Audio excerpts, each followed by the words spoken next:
அனைவருக்கும் வணக்கம். தாவே கவுண்டர் எல்லாமே விஜய் வந்து திரையில் பார்த்துட்டு விஜய் திரையில் வந்து நல்லா சண்டை போடுறாரு, நல்லா வந்து டான்ஸ் ஆடுறாரு, விஜய் வந்து நல்லா மாஸ் சீன்களை வில்லன்களை எதிர்த்து பேசுகிறாரு அப்படின்னு சொல்லி விஜய்க்கு ரசிகரானவங்க தானே இந்த கூட்டம். அந்த கூட்டம் என்ன பண்ணுதுன்னா, ஆனால் சீமான் அவர்களை வந்து இழிவுபடுத்துது.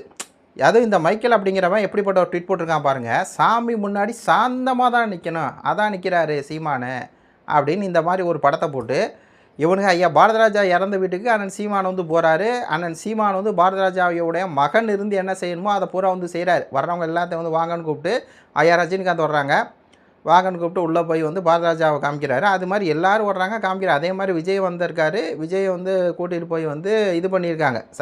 பாரதராஜா பார்க்கும்போது விஜய் அவர்கள் பாரதராஜா அவர்களுக்கு மரியாதை செஞ்சுருக்கார். பக்கத்தில் சீமான் அவர்கள் வந்து இப்போ நின்றுட்டு இருக்கார், இந்த படத்தில் நிற்கிற மாதிரி. உடனே இதை வச்சுக்கிட்டு எப்படி அவங்க தற்கொலை, அதாவது இந்த ரசிக பின்பம் ரசிக போதை எப்போயுமே அப்படி தான் வந்து பண்ணும். தங்களுடைய தலைவனை ஏதோ பெரிய ஒன்றும் பண்ண முடியாது. சீமானவர்கள் வந்து சாமி முன்னாடி சாந்தமாக நிற்கணுமா? யார் விஜய் வந்து சாமியா சீமானுக்கு?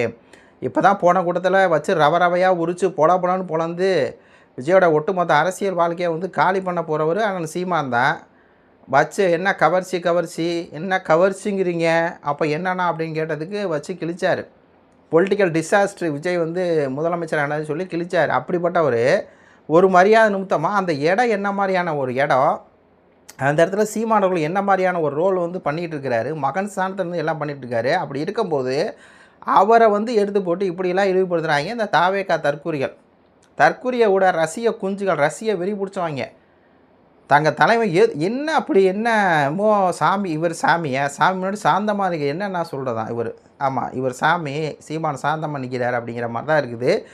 அடுத்து கமல்ஹாசன் வந்து பாரதராஜ ஐயாவோட இறுதி சடங்கு வந்து வர்றாரு. ஆனால் சீமான் அவர் வந்து ரிசீவ் பண்ணுறாரு. அப்படி ரிசீவ் பண்ணும்போது இந்த கலாட்டா என்ன போடுறான் அப்படின்னா, சீமான் வந்து ஸ்கிப் பண்ணிட்டார் கமல். சீமான் வந்து கையை நீட்டுறாரு, ஆனால் கமல் வந்து கையை கொடுக்கல, ஸ்கிப் பண்ணிட்டான்னு சொல்லி கரெக்டாக ஒரு 5 செகண்ட் வீடியோ மட்டும் ஒரு 5 தடவை அதே திருப்பி போடுறான்.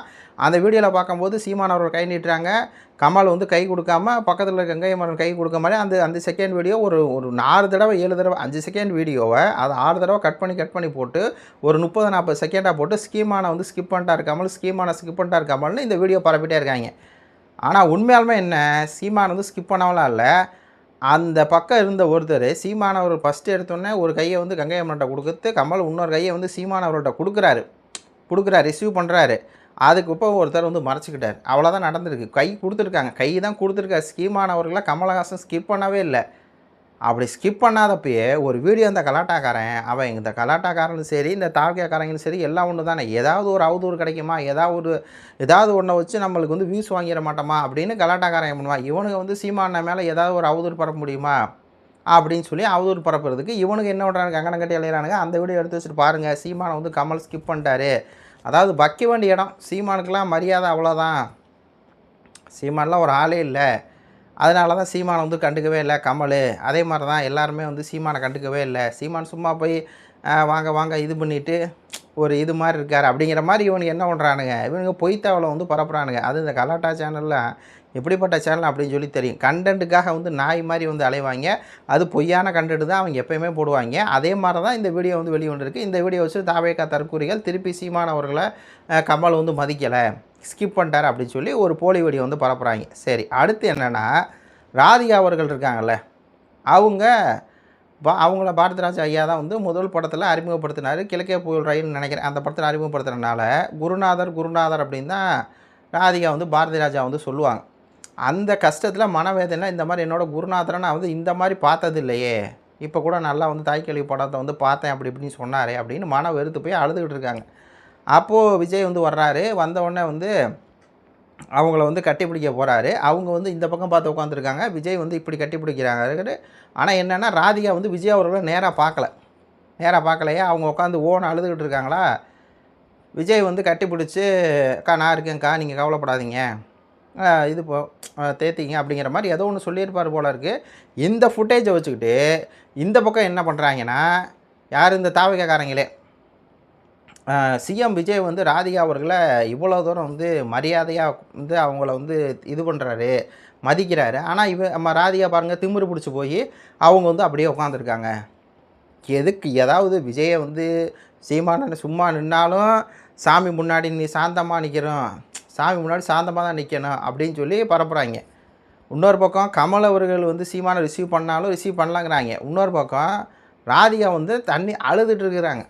என்னடா என்னுடைய குருநாதர் வந்து இறந்து போயிட்டாரே அப்படின்னு அவங்க அழுதுறாங்க. விஜய் வந்து அவர் எப்பயும் போல் வந்து ஆறுதல் சொல்கிறாரு, அக்கா அப்படிங்கிறாரு. அவ்வளோதான் நடந்துச்சு. அவங்க மதிக்கிறது மதிக்காமலாம் இல்லை, மதிக்கிறாங்க. ஆனால் இதை வச்சுட்டு விஜய் எப்படி ராதிகா வந்து மதிக்காமல் இருக்கலாம்னு அதுலேருந்து தாவேக்காரங்க எல்லாமே பாருங்களேன். ஒரே ஒரு ஒரு இந்த விர்ச்சுவல் வாரிஸ் அப்படிங்கிற பேரில் கூடிய இந்த தாவேக்காரங்க முழுக்க முழுக்க பாரதிராஜா அவர்கள் வீட்டில் நடந்த சம்பவத்தை வச்சு முழுக்க அரசியல் பண்ணிருக்காங்க. ஒரு பக்கம் சீமான் அவர்களை அசிங்கப்படுத்தணும், இன்னொரு பக்கம் ராதிகா அவர்களை அசிங்கப்படுத்தணும், இன்னொரு பக்கம் கமல் அவர்களை அசிங்கப்படுத்தணும். இவங்க 3 பேர்த்து இவங்களுக்கு இதான் வேலை.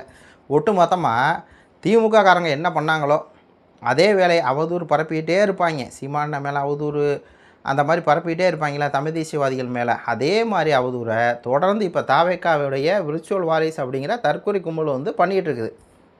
அதான் நடக்குது. அதாவது சீமான் அவர்கள் வந்து ஒரு பொலிட்டிக்கல் ரீதியாக வந்து ஒரு கட்சியோட தலைவர், ஒரு 3வது பெரிய கட்சி தலைவர், இப்போ 4வது பெரிய கட்சி தலைவர். அவருக்குன்னு ஒரு அந்தஸ்து இருக்குது, அவருக்குன்னு ஒரு பொலிட்டிக்கல் ஸ்டேட்டஸ் இருக்குது.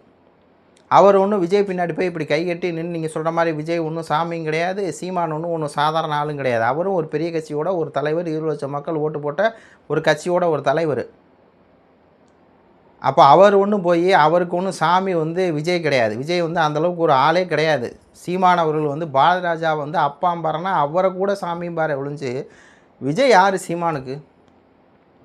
யார் ஜஸ்ட் லைக் தட்டு விஜய் வந்து உரிச்சு இப்போ அடுத்த கூட்டத்தில் பாருங்கள் விஜய் எப்படி போட்டு இது பண்ணுறாருன்னு. அப்படி சீமான் அவர்களை பேர சொல்லி விஜய் பேச சொல்லுங்கள் பார்ப்போம். விஜய் தானே சாமி, இங்கே சீமான் அவர்களை பற்றி பேச சொல்லுங்கள் பார்ப்போம். விஜய் அவர்களை பயம் பேச மாட்டாங்க. பேசினா அப்படின்னா 1க்கு 10 வரும். கட்சி நாம் தமிழர் கட்சி பேரை சொல்லி விஜய் வந்து எதிர்க்க ஆரம்பிச்சிட்டாருன்னா அது விஜயுடைய அழிவு காலங்கிறனால தான் விஜய் வந்து நாம் தமிழர் கட்சிங்கிற பேரை சொல்ல மாட்டேங்கிறாரு. திமுகவுக்கும் விஜய்க்கு ஒரு செட்டப்பு. நான் வந்து திமுகவுக்கு மாற்றுன்னு வர்றேன், திமுக டிஎம்கேவுக்கு மாற்றுன்னு வர்றேன், நீங்கள்லாம் என்னை திமுகலாம் என்னை வந்து விமர்சிக்காதீங்க, நான் மட்டும் சும்மா அவங்கள வந்து ஸ்டாலின் சார்னு சொல்லிட்டு போகிறேன் அப்படிங்கிற மாதிரி இவங்க வந்து ஒரு செட்டப்பில் வந்து இருக்கிறாங்க. அந்த செட்டப்பில் இருக்கனால ஸ்டாலின் அவர்களை விஜய் வந்து விமர்சிப்பார், பதிலுக்கு ஸ்டாலின் அவர்கள் வந்து விஜய் வந்து கடுமையாக விமர்சிக்க மாட்டார். அதான் அது செட்டப் கும்பல். அதனால் அது வந்து அப்படி விமர்சிக்கும். அதே மாதிரி தான் அதிமுக வந்து விமர்சித்தா அதிமுக இப்போ எப்படி பதில் கொடுக்குறாங்க. அந்த மாதிரி அதிமுக ஒரு சாதாரண ஒன்றுமில்லாத ஒரு கட்சின்னு வைங்களேன். அந்த கட்சியில் இருக்கவங்களுக்கு பேசவும் தெரியாது, ஒன்றுக்கும் தெரியாது. 2வது பேசுறதுக்கு உண்டான நேர்மையும் கிடையாது. நம்மள்ட்ட என்னென்னா பேசுறதுக்கு உண்டான நேர்மை இருக்குது, விஜய் கேள்வி கேட்கறதுக்கு உண்டான நேர்மை நம்மள்ட்ட இருக்குது. அப்போ அந்த நேர்மை நம்மள்ட்ட இருக்கனால நம்மளை வந்து விஜய் பேச மாட்டார்.